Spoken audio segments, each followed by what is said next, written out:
Dear Aunt Flo is a podcast about bad periods, and I'm your host, Elisa Michelle. Every month, we'll dive deep into my own vaginal monologues as I discuss my journey with endometriosis and share stories that we wish someone would have warned us about sooner.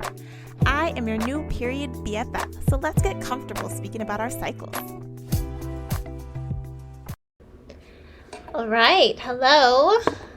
Welcome back to another episode of Dear Aunt Flo. It has been a while, yes, probably like a little over a month, 2 months now at this point, but that's okay. We're here, we're back, kinda. This episode is a bit of a cry for help because I finally found an endometriosis specialist, yay me, who doesn't want to remove my uterus. But she is out of network. So yeah, before we get into that, if you're new here or just joining our period party, welcome. Whether you listen or watch on YouTube, I hope that you interact with us. Share this with a friend. If you're watching on YouTube, be sure to subscribe at Elisa_Michelle to get all the notifications when we do drop our new episodes, which we will be doing more frequently soon. And if you're listening on Apple or Spotify or Substack now, because we added Substack to the list, please take a few minutes to leave us a review. Let us know how you found us, what you think about us, and by us I mean me. Yes, all of those good things. And you can follow us on Instagram at dearauntflo.pod. All right, I think that's all the introductions. Let's get into our letter to Aunt Flo. Dear Aunt Flo, I think I'm beginning to feel hope again. That's crazy. I mean, it's simultaneously happening while also feeling despair, but I have hope that things can actually get better. Sincerely fed up, Elisa Michelle. Okay, so yes, back to the reason why we are here today. I found a specialist, but she is out of network, so she is not under my insurance, and I've already spent thousands of dollars on the consultations, the imaging, the follow-up appointments, just to get to the point of surgery. And after some thought, and after fighting some of my pride, my husband and I started a fundraiser through GoFundMe to help pay for the surgery. If it was up to me, the GoFundMe description would have been a lot more sarcastic and also educational, which makes sense because that's just my personality, and that's how I've been sharing my story through this podcast, through social media, in person if you meet me. It's, I guess, my way of bringing a little levity to the situation at hand. It is a shitty situation to be in, and so just being able to, I don't know, have a sense of humor through it all helps, oddly enough. So when I wrote the first draft, my husband told me it sounded more like my podcast episodes than a personal outcry.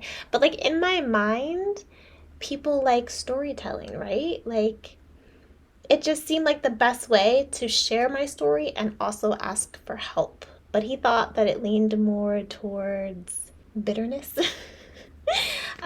because of my experiences with doctors and insurance and just the overall disdain for the medical system in America. And like, hello. But I literally started the GoFundMe description like it was a BET uncut movie. But that's how most movies start on BET, and it felt like my life currently is like a movie. So here we are. I'm 36 with a frozen uterus due to deep infiltrating endometriosis.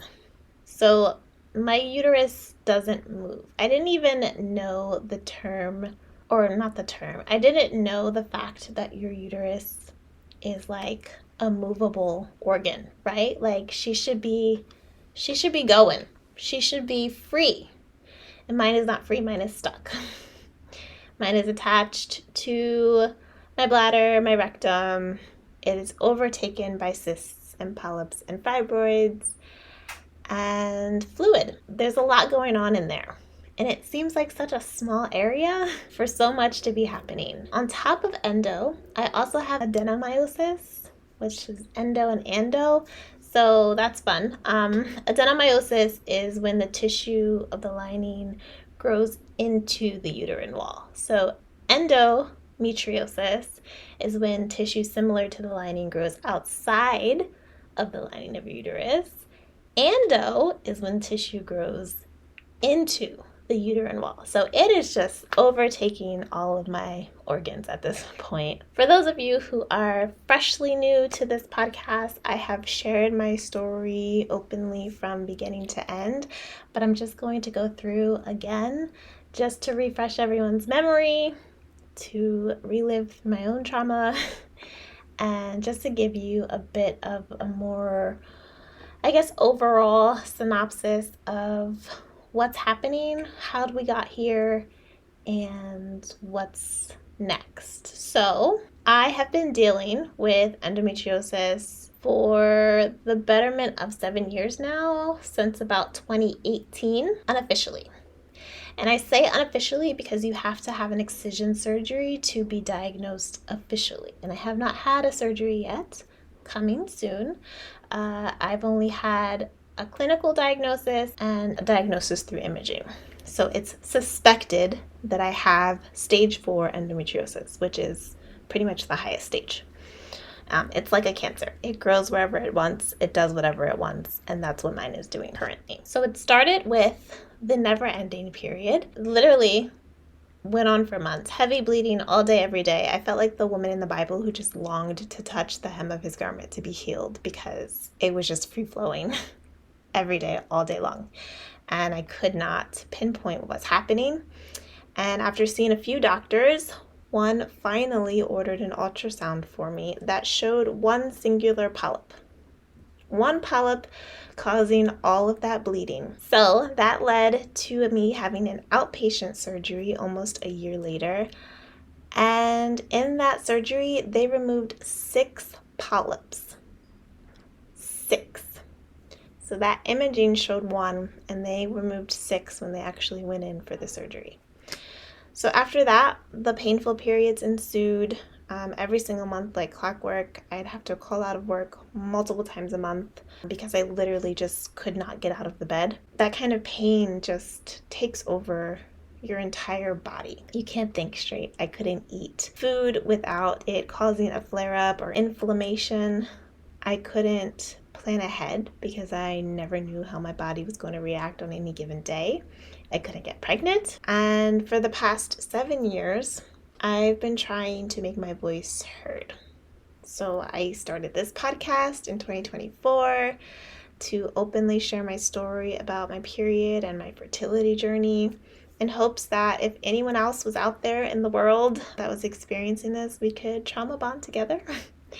But also learn how to better advocate for ourselves. The last couple of years, however, have really taken a toll on my quality of life. And today, this condition has led to more complications and growths inside my body, no longer just in my uterus. And it is a lot. So I have fibroids, I have multiple cysts, I have an endometrioma, I have another singular polyp, I have endometrial adhesions to my ovaries, fallopian tubes, I have fluid in my tubes, and now I have fluid and multiple cysts in my abdomen. I've gone through countless doctors who either dismissed my symptoms, prescribed birth control, or hormones that would put me on menopause. In menopause, they wanted to send me off to the land of hysterectomies. I mean, I'm 36.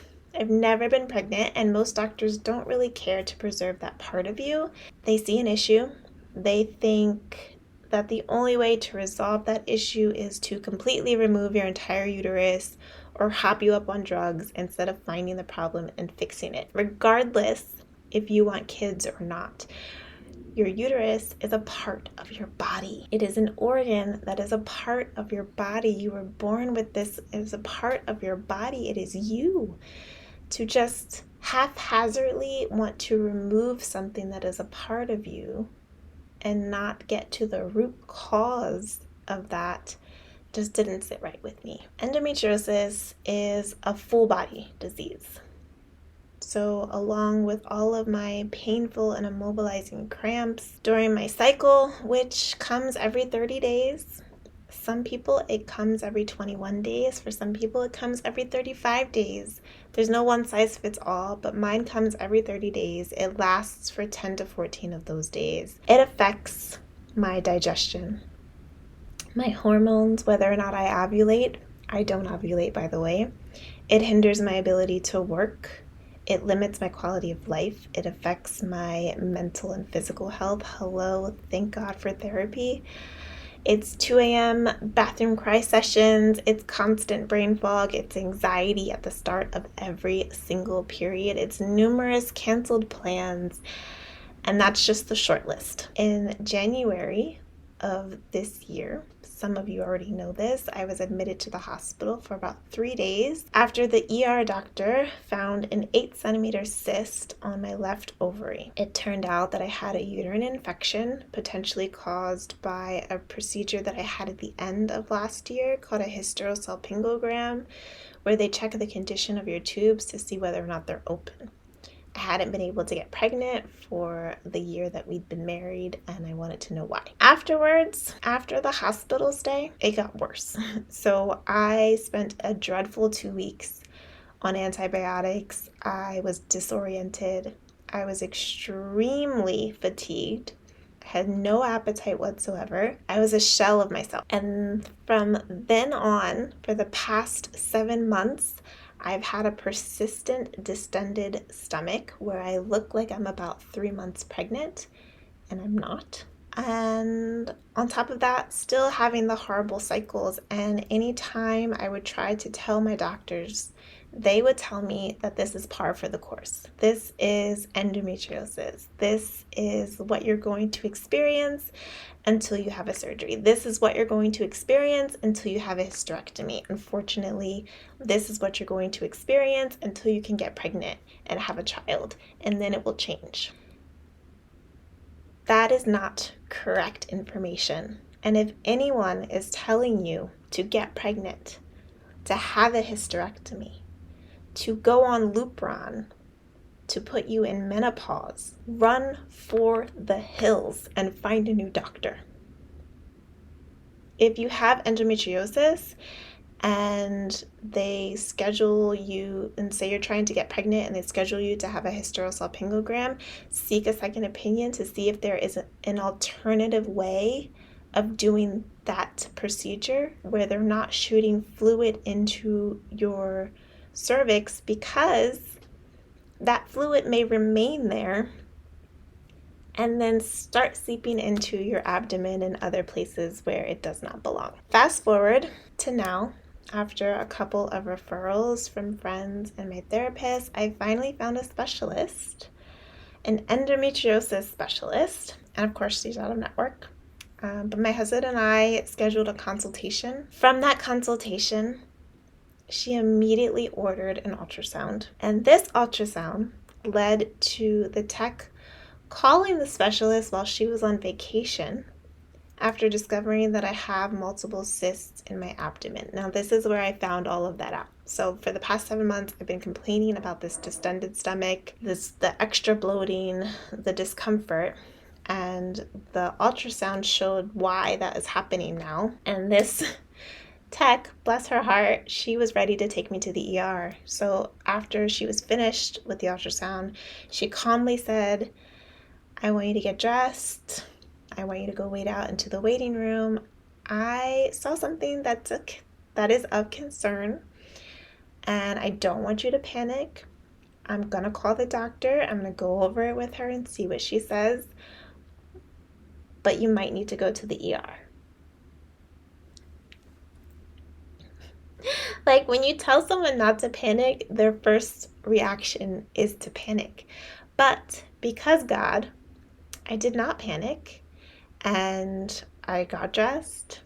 I went out into the waiting room. I waited for maybe 5 or 10 minutes. I mean, it seemed like forever, but it was actually kind of quick. She came back in, she gave the doctor my phone number, and the doctor was going to call me in a couple minutes. And she did. She called me, she went over everything, she told me my options, and she said, overall, you need surgery. And so my initial surgery was set for the end of October, which we were going to push until next year. But she said, you need surgery sooner. And so I met with her the following week.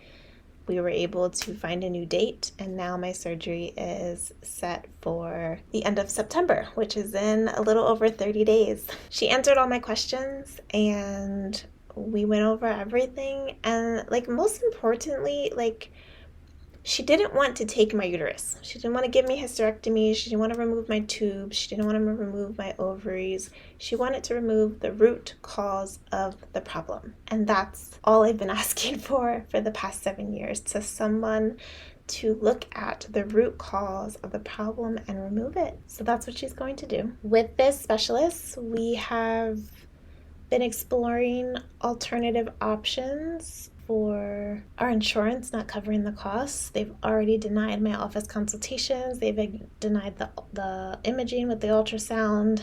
And all of this despite not having someone capable in network to provide these needs, right? They say, this is your condition, we have people who can treat it. And I say, this is my condition, you don't have people who can treat it. You have people who want to put you on drugs or want to remove an organ from your body that does not need to be removed. And that, to me, is not care. That's not compassion. That is not help.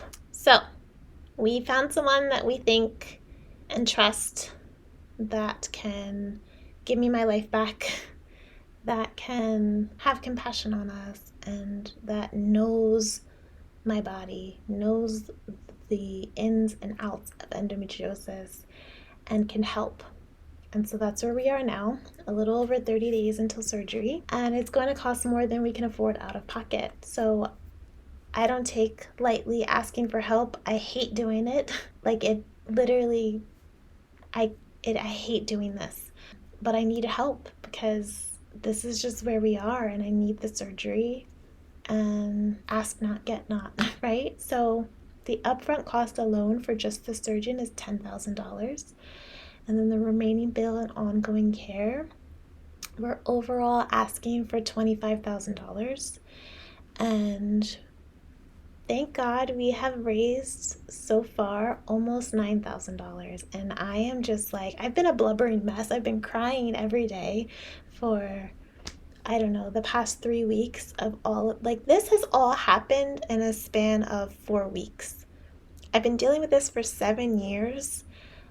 And in the past 4 weeks of the consultations, the imaging, the follow-up appointments, and the surgery being scheduled has been 3 to 4 weeks. Like, I'm mind blown. I've been overwhelmed, and I'm grateful for the donations that have come in so far.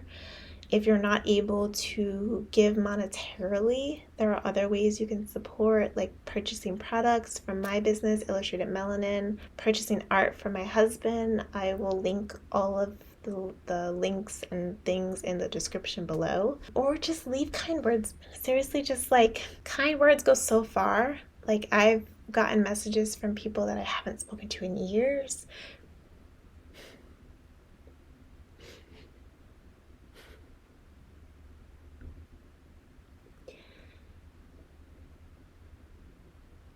And just, okay, people have just been very kind and unexpected and got me all in my feels. Okay, so yeah, kind words go a long way. What the contribution will go towards is the surgeon, the hospital fees, personal hygiene, like all of the pads that I'm going to need, food, groceries, medications, and then other living expenses, because I'm going to be out of work for at least 4 to 6 weeks in recovery. Yeah, I just like, no one should have to choose between their health and their ability to pay for health care. Like, it's infuriating. It's absolutely absurd. And I feel like it's like my life's mission to alleviate this problem.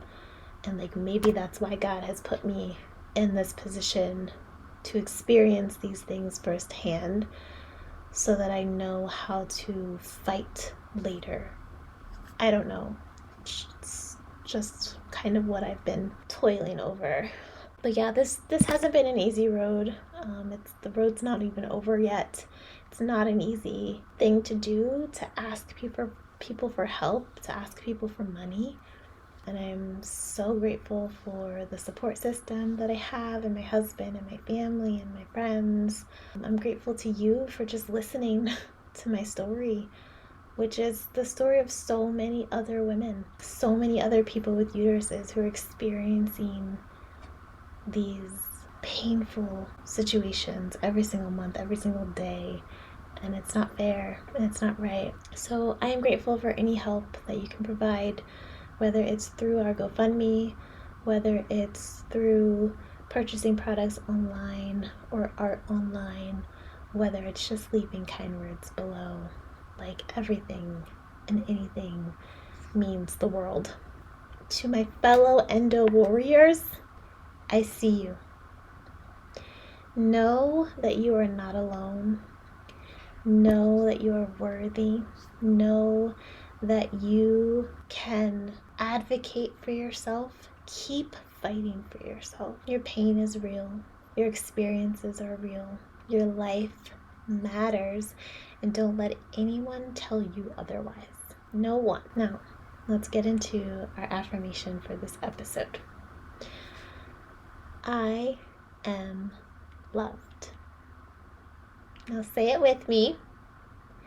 I am loved. I love you. I see you and I hear you. Peace. Hey BFFs, thanks for tuning in to Dear Aunt Flo. If you enjoyed this episode and would like to show support, be sure to subscribe, rate, and review on Apple Podcasts. This will help more period BFFs find our community and add to the conversation. Follow on IG at dearauntflo.pod and let me know what topics you'd like to cover this season. Catch you in the next episode, period.